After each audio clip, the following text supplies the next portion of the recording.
Welcome to Board Game Binge, the place where we bring you bite-sized, bingeable board game content from across the industry. I'm your host, James Staley, and in this episode, we're chatting with Carl Robinson, game designer and drama teacher from Brussels. He's also the creator of the smash hit KELP, which is currently on Kickstarter. Carl, welcome to the binge. How you doing, sir? Yeah, it's great to be here. Doing great, thank you. Yeah, really good. It is good to see you again. We've been talking about this episode for it's been months. I think 4 or 5 months ago we're talking.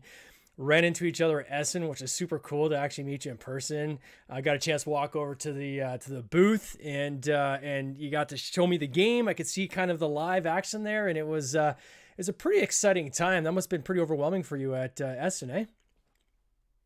Yeah, it was great. I was only there for Saturday and Sunday, but wow, it was breathless for sure. The moment we got there Saturday morning, it was just like start demoing, and I did that until Sunday evening. So yeah, it was pretty intense, but it was great. I think what's going to be probably hard for some people to believe is this is actually your first published title. Yeah, like I can't believe it myself. We're gonna get into the game in a bit, but my God, when I say smash hit, like holy cow, is this game doing well? And it is everywhere. So kudos to Wonderbow for the job they did on this campaign. But for you as a designer, how long have you been designing for? Like, is this something you've been working on for a long time and you just get into it now, or like kind of what's your story? I mean, I haven't been a game designer for that long. I mean, I will soon become a game designer, I suppose, a published one. But I've been designing games, I suppose, for quite a long time, a lot of years, in fact. And looking back, I think I've been designing games for forever, really. Yeah. But particularly, like the moment that I realized I was like actually trying to design a board game was probably 2012, 2013. I just got into the hobby, just moved to Belgium. Kind of stumbled into the hobby I got invited to a board game night with some friends. We just played a homemade version of Time's Up, and it was good fun. And I thought, oh, I'd love to check out board games. So I found a board game shop, and then I found a game called Small World, and then I found Board Game Geek and a review of Small World, and which was on the Dice Tower, and then it just sort of all kind of unfolded from there. And within, I don't know, 6 months or something like that, me and a friend of mine were like, yeah, it'd be cool to design a board game. Like, we tried making a time travel game, like a 4-player time travel game. We didn't get far. We made a map. We made a few cards and stuff. I don't think we ever play tested it once. It sort of died pretty quickly. But then a couple of years after that, I got something called a deck tet, which is a deck of cards for designing games. Okay. It's like, well, it's a card system. It's like a deck of 50 cards or something, and a card system, but with nice illustrations on them. And so I started making a game with that, and I played that with friends. And then a few years later, I tried to make a roll and write about pizza delivery, racing into the city to set up pizza delivery spots and then sell to the city. And then I made some maps of that, tested it, and nothing really came of any of that. And it wasn't until 2020 that I started working on KELP, and that was when I thought it was a good idea, and I believed in it, and I just cracked on. And 3 years later, here we are. Now, when you said you moved to where'd you move to Brussels from? From the north of England. So Okay. yeah, I'm from just between Manchester and Scotland, at a little place called the Lake District. So beautiful part of England. Yeah. That's where I'm originally from. And what brought you to Belgium? Love, my girlfriend, who is now my wife. Yeah. She had an internship set up. We'd sort of, our relationship was just starting off, and it was going really well. And she had this internship set up, and so she was moving, and I was like, yeah, I'll see what happens. I'll come with you. And fortunately found work once I arrived, and in teaching, like you said at the beginning, I'm a drama teacher. I found some work in the international schools here, because Brussels is a very international hub. There's NATO, there's the EU Commission, there's all these kind of international industries based out of Brussels. So lots of need for English speaking teachers in international schools. And so I got work there and settled, and that's coming up on 12 years ago now. So been there a while, been here a while. Yeah. And you have quite the like gaming group locally now. And like, was there anybody you were gaming with like in the UK before you came to Belgium, or was it really kind of when you came to Belgium was the start? Yeah, really. When I came to the start, I mean, I think I owned a copy of Monopoly. I remember playing Scrabble as a kid with my Yeah. grandfather, and draft checkers with my grandfather, and card games and things like that. But never played it regularly. We would just do it if it was a rainy day or something. And then we moved to Belgium, and yeah, I found lots of my friends play games. There's loads of my colleagues at school. I have a mailing list with like 40, 50 people on it that want to play games whenever we can Oh get wow. together and organize. And I think, yeah, especially that we're quite close to Germany, and Belgium's next door to Germany, and I think that influence of the kind of German hobby market from that grew the Eurogame tradition, I think that's really spread here, and board games is popular here and growing as it is all around the world. It's growing at a rapid rate, and everybody seems to want to play games. Everybody I talk to is like, "Oh, please invite me to a board game Yeah. night. I'd love to come along." It's So amazing that I think it's kind of like an anti-trend, right? So as people are getting more focused inward and focused more on electronic devices and focus more on themselves and getting lost in their own world, now you've got the anti-trend to that, right? Which is people want to socialize again and getting out and meeting, new people and sitting down and having laughs and having fun and putting electronics aside and dealing with things that are very tactile. It truly is yeah. something amazing to see. And I mean, locally, we've got meetup groups that we have here in Canada, and we recently started one in little city I'm based out of, which is north of Toronto. For those of our listeners who know Canada, and we're only like 3 months in, and we're almost getting close to capacity in the venue we go to on Mm. that. Just because, and you talk to people, you say, well, "What makes you come out?" And they're like, "I just want to meet some people. Just want to get out and just Mm. meet some faces, meet some friends, and just have kind of a relaxed, good time." And certainly, I think board games does that. Is there a certain board game style or genre that you kind of lean into the most when you're playing as a board game fan? I'm pretty much an omni gamer. I've played Twilight Imperium fourth edition, third edition a couple of times, but I also love Cockroach Poker and Okay, Pass the Pigs and everything sort of in between that. I don't tend to skew heavy in Euro games, but I've played them and I'll sure. enjoy them. But I think my wheelhouse, if you were asking me what my wheelhouse is, then it would be it really is two player not necessarily asymmetric games, but two-player high interaction games. Uh, Android Netrunner, Hanama Koji, Mr. Jack, like mind games, shenanigans. I love that kind of stuff. Yeah, and obviously that's bled into my designs as well. But really, that's my wheelhouse. did you I'd say. play a lot of like abstract or two-player games when you were a kid? No. Well, I mean, drafts, checkers. I played Yeah. like a fair bit with my granddad, and we played a lot of kids' games, just standard fare. And um, I think the biggest thing I remember playing like the most was card games. Mm, Was playing like card games, take that card games, but with just a standard deck of cards. I yeah. remember sitting around at school back when I was at school. We had I remember us having free periods and just playing either playing ping pong with a rolled up piece of paper on a table and our hands, or or trying to climb around the room without touching the floor. That was a good one. And Yeah. then playing card games in the common room. Um, When I was a played that the kid, most. our favorite game was throwing from Canada, so of course hockey cards, but throwing hockey cards against the wall and to see who could get the Right. closest to the wall with your hockey card. That was we played that for hours, and I remember Yeah, when you would do it all day, wouldn't you? yeah all day, You just do it all day. and then we ended up renovating our childhood home, the living room, and I remember pulling this carpet up and we were putting in a wood floor, and I found a Gordie Howe retirement card tucked under the carpet. Which again, those who are hockey Wow. fans, like it's just it's like what? Like that's a valuable card, right? And I just found it sitting under our carpet from when we were throwing cards against the wall. So those memories are the things that stick with you, I guess, right? Yeah, absolutely. Yeah. And running around the forest. I mean, the amount of games I played, but also I was designing. Like, I think back and making rules and we would play out in the forest, playing manhunt, we called it. So, but we'd have really complex rule systems, and I would you know, think it back, like it was often the case that friends would come to me and say like, hey, how do we play it again?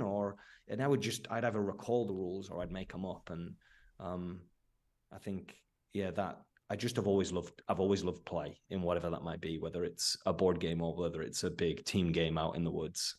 So where did this idea of KELP, where did you come up with that idea? And it's a two-parter, because one was, where did the idea come from? And I always like to ask this question, what came first, the mechanics or the theme?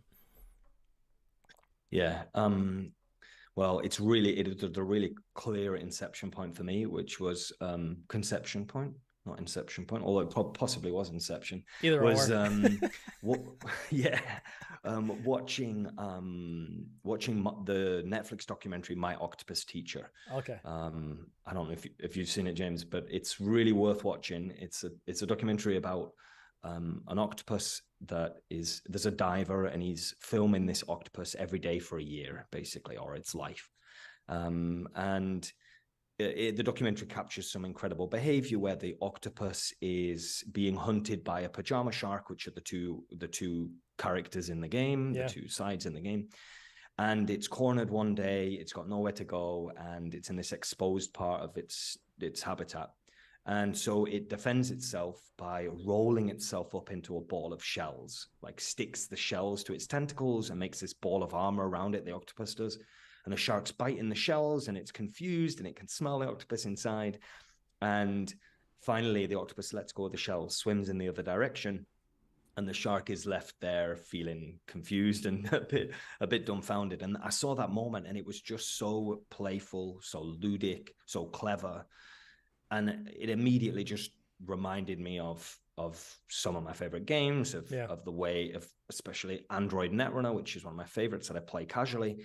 It reminded me of the way that the players in that game the corporation in that game is kind of tricking their opponent, and it's a hunter-hunted situation dynamic. And so, you know, it was a sort of a combination of simultaneously theme and mechanism, because I started thinking about the way in which cards can be hidden and moved around and things like that ultimately became the blocks. But I'd say beyond that, it was the experience. You know, I was imagining that octopus feeling pretty tense and pretty under pressure, but also clever. And that's the way I feel when I'm playing as a co-op in Netrunner. I'm feeling like back against the wall. I've got a poker face and I've got a trick up my sleeve. And I wanted to deliver that experience, but in a game that my wife will play, or my you know, my non-gamer friends will be willing to pick up and try. They ain't never going near Android Netrunner, most of them, but hopefully KELP they'll pick up and try. And so it's really about that experience of tense feeling as you're playing the octopus, powerful feeling as you're playing the shark, and the dynamics of those two animals as they play out in this real life encounter.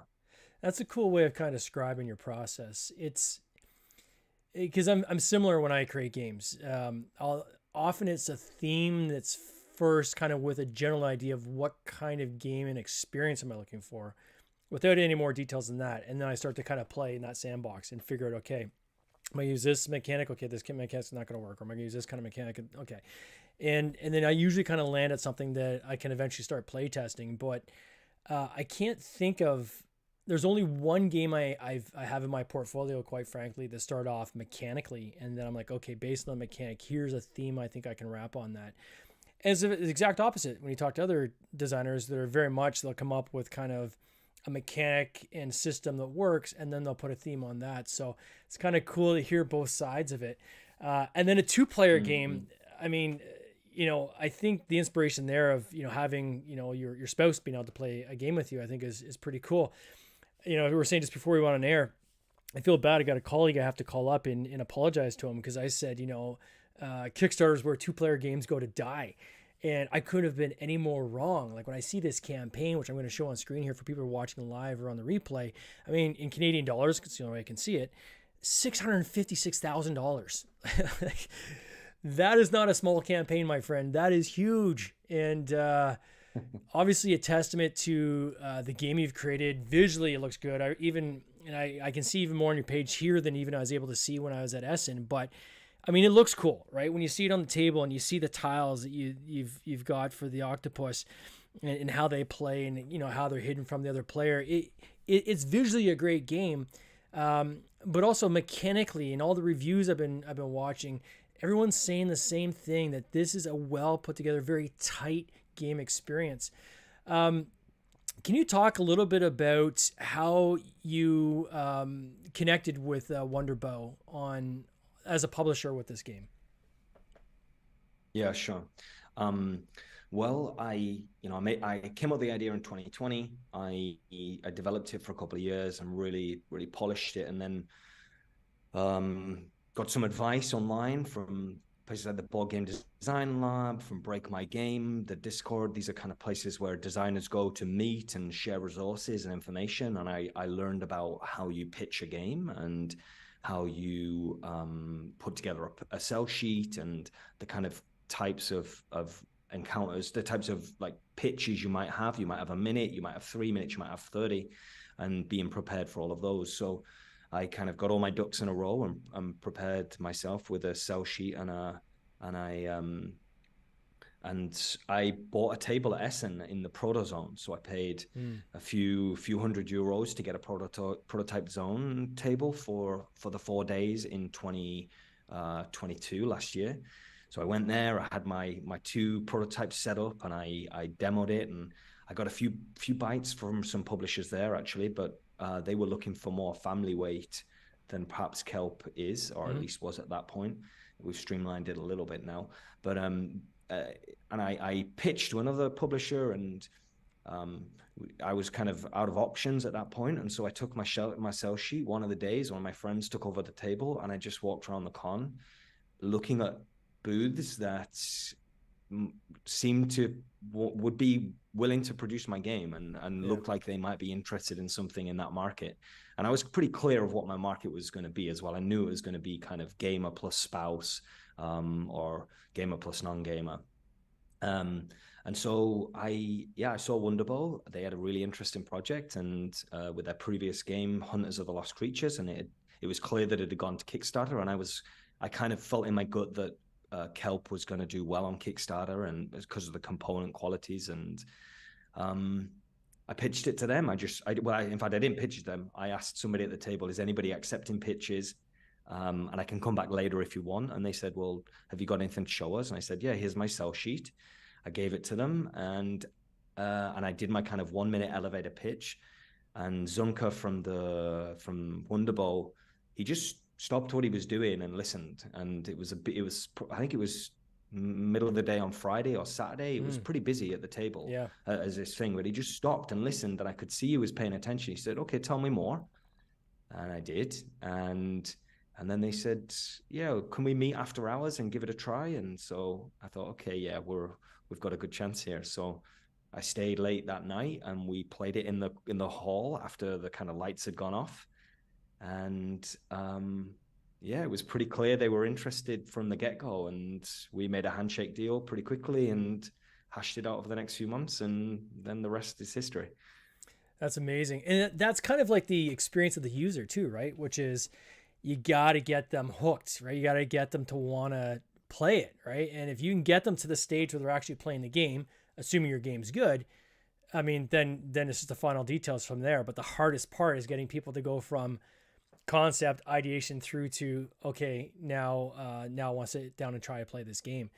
And I gave this advice to, I was at Breakout Con last year, and there was a designer came up and was talking to me. And I said, look, you got to get tighter in your pitch and look at the company you're pitching to. So one thing I think that you just said there, which is I think pretty smart, is you looked around at different companies that would probably seem like they'd be a good fit, right? And what I wouldn't do for a designer who's pitching game is take a stack and just start pitching, like just hand it to everybody, because there's going to be certain people that are never going to take your game in a million years. You're wasting your time and their time even pitching it.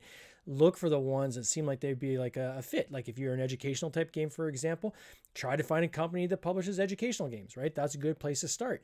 So, it sounds like doing your homework up front, I guess, is kind of the key here, right? And some of the advice you got from these different forums seems like it's paid out for you in spades. Yeah, and I would say, yeah, the advice in the forums really helped. The playtests in the forums really helped, and there's a good sort of habit in those groups that they make you pitch it. Like they say, okay, you've got to write the pitch, you've got to say the pitch. Every time you demo to a new group of people, you open with a pitch or you close with a pitch. Yeah.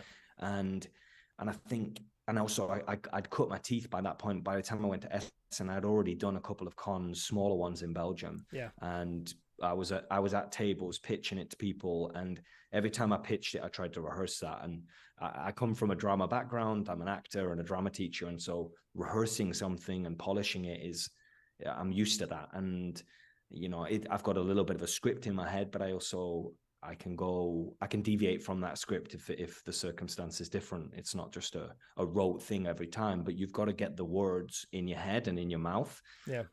So you can get them out smoothly when you're feeling nervous. And I was certainly feeling nervous when I was there, but I knew I believed in my product and I believed in what I got, and I knew I'd practiced it enough that I could find the words in that situation. So Certainly, too, that's I'd my say biggest advice. paying attention to how the person is responding to your words is important too, right?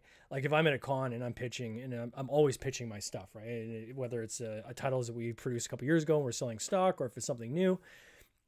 And often I also go through kind of your first draft, I'd say, of your elevator pitch, right? And it's just like in drama, right? You rehearse and you're going to refine the script as you go, right? And if you see something that really gets somebody to lean in and they raise their eyebrows and it seems like they're really interested, okay, I'm going to make sure I speak more on that.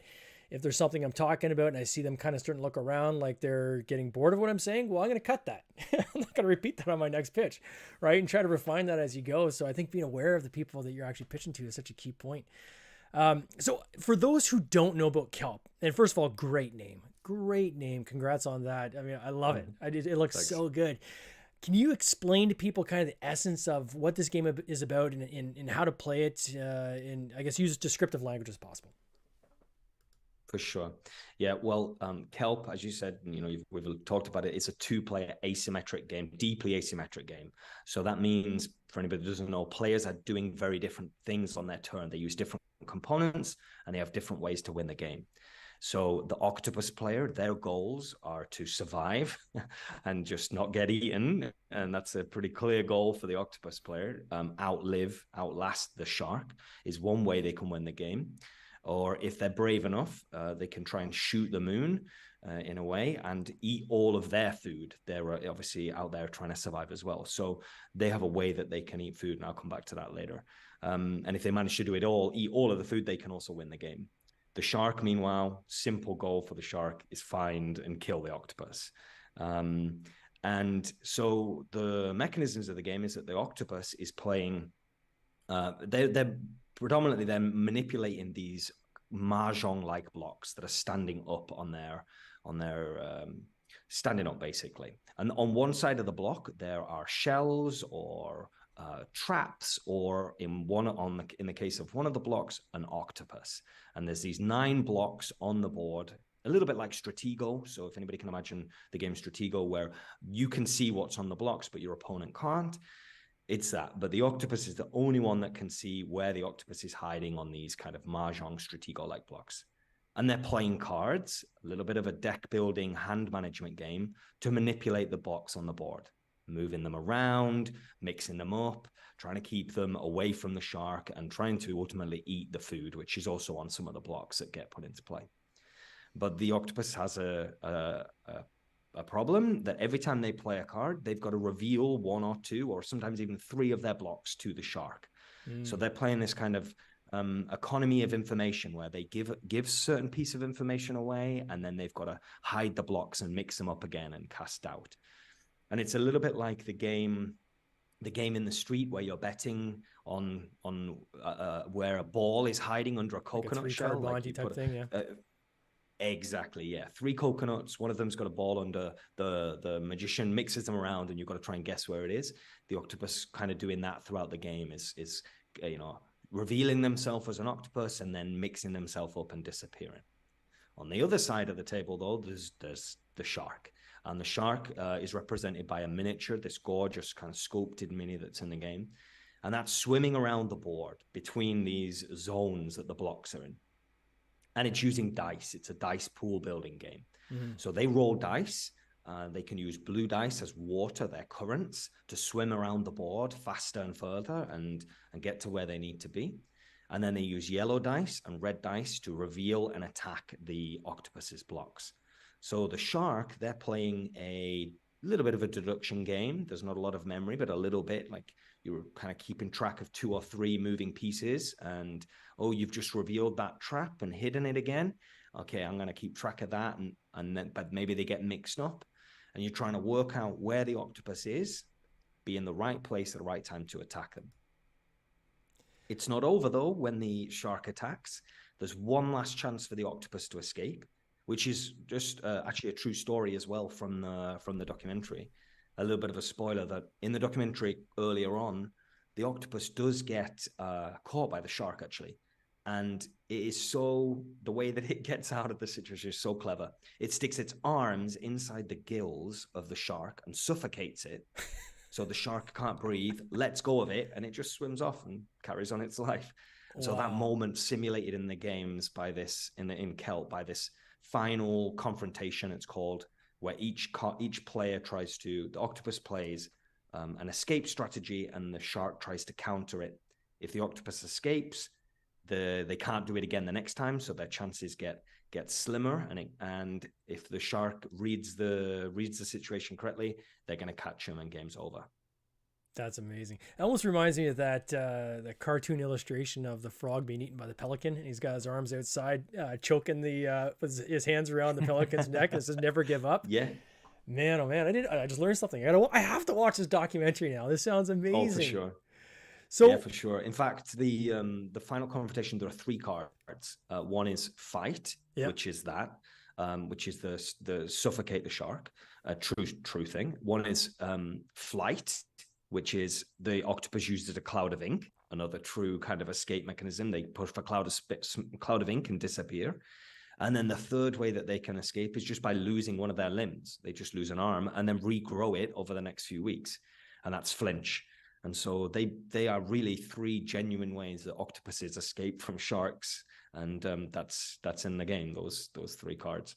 Oh, that's amazing. So, obviously this campaign's doing incredible, and I'm sure you're happy with where, for those who are listening, they're already at 6,747 backers, which is a massive number. Still 20 days to go. So, this isn't even the end of your campaign. This is like the beginning of your campaign.